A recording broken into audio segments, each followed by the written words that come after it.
Bismillahirrahmanirrahim. Assalamualaikum warahmatullahi wabarakatuh. Salam jumpa kembali dengan channel Dunia Fana News. Sobat Muslim Malaysia, tentu kita semua sudah pernah dengar kisah seorang pelacur yang memberi minum anjing yang kehausan dan pembunuh puluhan orang yang diangkat masuk surga oleh Allah Subhanahu wa Ta'ala. Secara logika memang tak mungkin keduanya boleh masuk surga. Tapi Allah punya hak prerogatif yang menentukan seseorang itu boleh masuk surga bukan hanya karena amal ibadah, tapi karena rahmat kasih sayang Allah Subhanahu wa Ta'ala. Sobat Muslim Malaysia, manusia sebagai makhluk ciptaan Allah tentu amat disayang oleh Allah.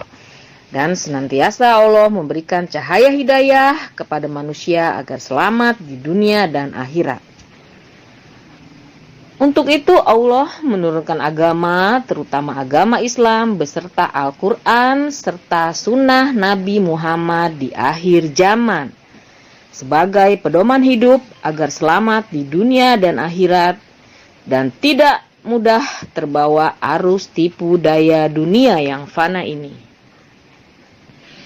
Sobat Muslim Malaysia, dari dua kisah pelacur dan pembunuh ahli maksiat yang batal masuk neraka karena rahmat kasih sayang Allah itu menunjukkan bahwa untuk masuk neraka itu tak semudah kalkulasi dosa yang nampak kasat mata saja.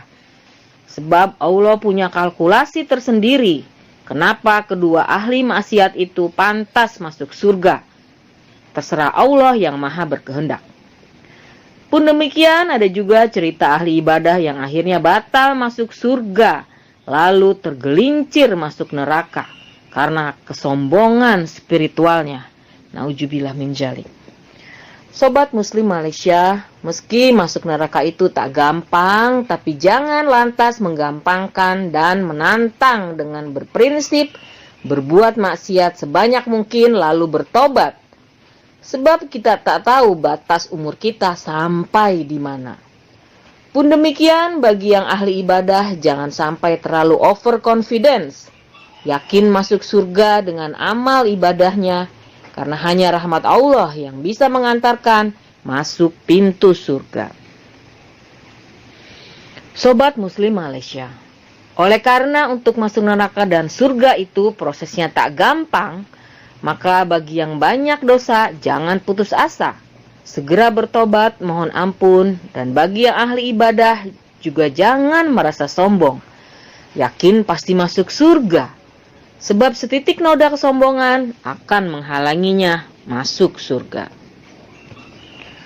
Sobat Muslim Malaysia, hidup ini adalah seni mengatur keseimbangan.